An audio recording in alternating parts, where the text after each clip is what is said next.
Look at all these cute little princesses getting excited to open up the birthday gifts. We all get excited when it comes to our birthdays, don't we? There has always been a gift giving custom around birthdays, but what is it within us that compels us to give to others? There are all sorts of reasons why we give gifts, but the common factor in giving a gift is that it's influenced by emotion. The motivation behind giving gifts is the positive feelings it creates in us and the recipients. Gifts represent more than ordinary everyday purchases because they are symbolic and mostly associated with important events such as Mother's Day, birthdays, engagements, weddings, graduations, and many other accomplishments and milestones. Gifting behavior is an exchange that takes place between a giver and a recipient. The definition is broad in nature and embraces gifts given voluntarily to as well as gifts that are an obligation. It includes gifts given to others and gifts given to oneself. Moreover, the majority of gifting represents symbolic communication with meanings ranging from congratulations, love, and regret to obligation and dominance.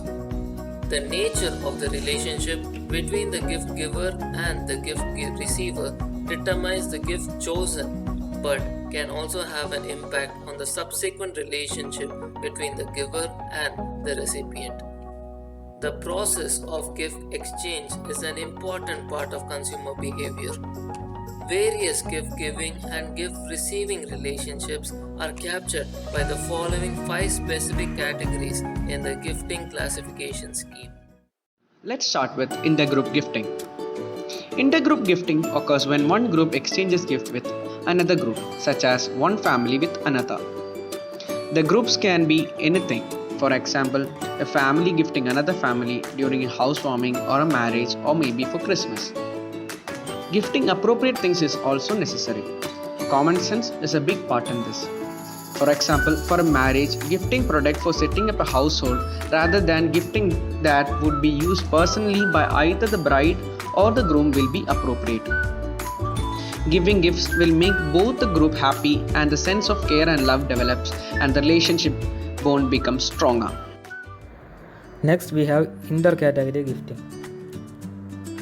An intercategory gifting occurs when an individual gifts to a group or when a group gifts to an individual.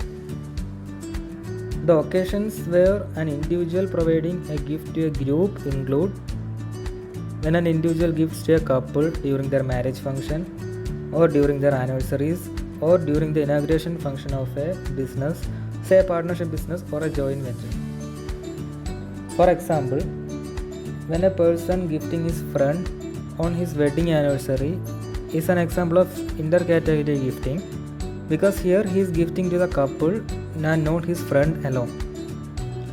Also, in the second scenario, the occasions where a group gives to an individual include when a group of friends gives to their friend on his birthday or when a family gives a member in the family, say a child, during a festival like Diwali.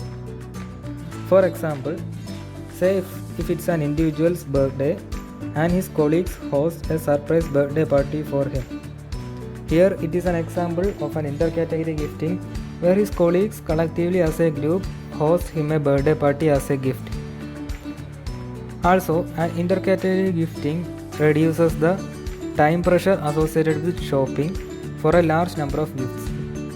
For example, during a festival season, gifting to a couple instead of gifting them individually will be less time consuming, less expensive, and will be much more easier. So next is intra-group gifting. Intra-group gifting is a type of gifting that is characterized by the sentiment. We gave this to ourselves. That is, a group gives a gift to itself or its members. For example, a dual income couple may find that their demanding work schedules limit leisure time spent together as husband and wife. Therefore, an anniversary gift of a long weekend in a beach resort would be an example of an intra-group gift. It would also remedy the couple's problem of not spending enough time together. Look at those two having the time of their lives. Next is interpersonal gifting. Interpersonal gifting occurs between two individuals, the gift giver and the gift receiver. The gifts can be given on any occasion like birthdays, anniversaries, or special days like Friendship Day, Valentine's Day, etc. The individuals can be anybody: two friends, lovers, husband-wife, mother-child, or father-child, or even colleagues at work. By their very nature, interpersonal gifts are intimate because they provide an opportunity for the gift giver to reveal what he or she thinks of the gift receiver. Giving gifts can make the receiver happy and convey the message how much you love them. For example, gifting a sari on the occasion of your mother's birthday or gifting your dad his favorite watch on his birthday makes them happier. Successful gifts communicate that the giver knows and understands the receiver and the relationship. For example, a pair of the right cufflinks given to a friend on his birthday is viewed by the receiver as "she really knows me." In contrast, irrelevant gifts to the occasion, such as an electric can opener given as a Valentine's Day gift to your lover when the recipient is expecting a more intimate gift, can mean the deterioration of a relationship. And lastly, we have Intrapersonal gifting. Intrapersonal gifting is otherwise called as self-gift, and it can also be called as monadic giving. It occurs when the giver and the receiver are the same individual. A self-gift is a state of mind. That is, if a consumer sees a purchase as a buying of something I need, then it is simply a purchase. In contrast, if the same consumer sees the same purchase as a self-gift, then it is something special with a special meaning. Consumers may treat themselves to self-gifts that are products like clothing, compact disc or jewelry, and services like hairstyling, restaurant meals, spa memberships, or experiences like socializing with friends. Such intrapersonal gifts have their own special range of meanings and context. Specific circumstances and motivations might lead a consumer to engage in self-gift behavior. The dominant circumstances related to self-gifts are times of accomplishments like high exam grades, when feeling down from poor performance on an exam, or from human relationship conflicts, or when a holiday arrives like birthday, Christmas, etc., and also when feeling stressed from too many demands at school or on the job. A research focusing on college students about self-gifting behavior found that when they had the money to spend and when they either felt good or wished to cheer themselves up, they were particularly likely to purchase self-gifts. Gifting process starts with the question, should I give them a gift? The answer to the first question depends on various factors like relationship, occasion, etc.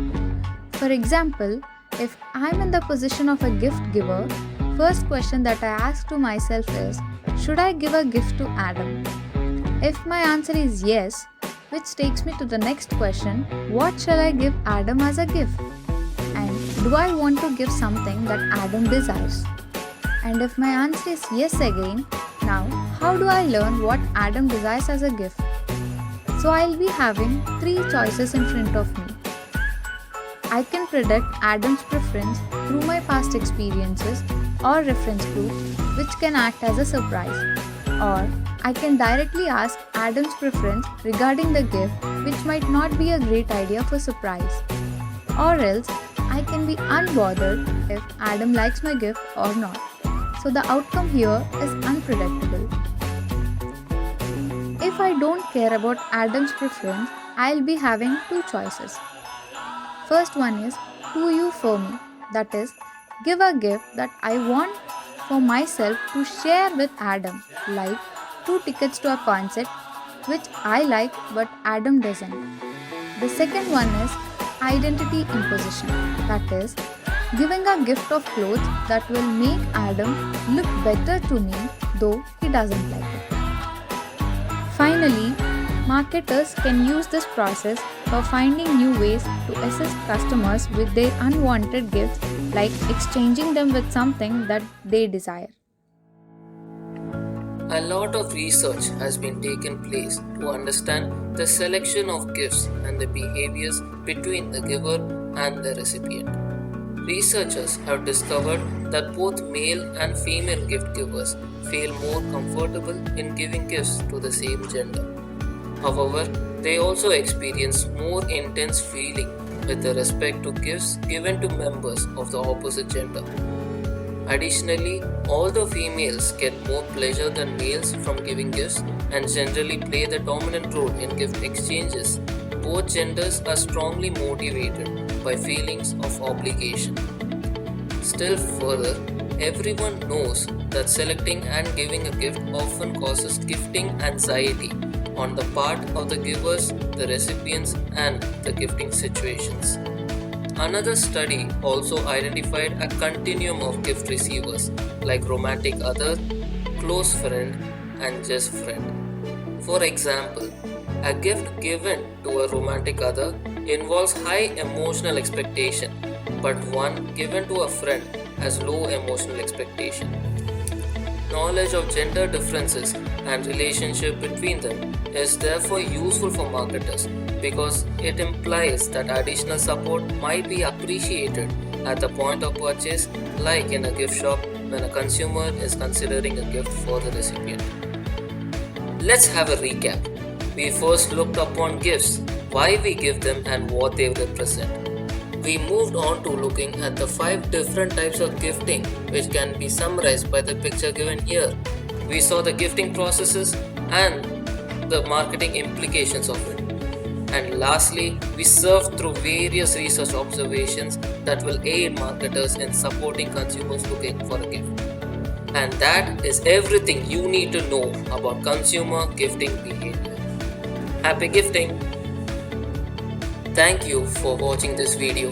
This video wouldn't have been possible without my team, Shirapti, myself, Shrikesh, Nishant, Vignesh, Shrujana, Suraksha and Shushmita. And a very special thanks to Vinuta ma'am for giving us this fun little project.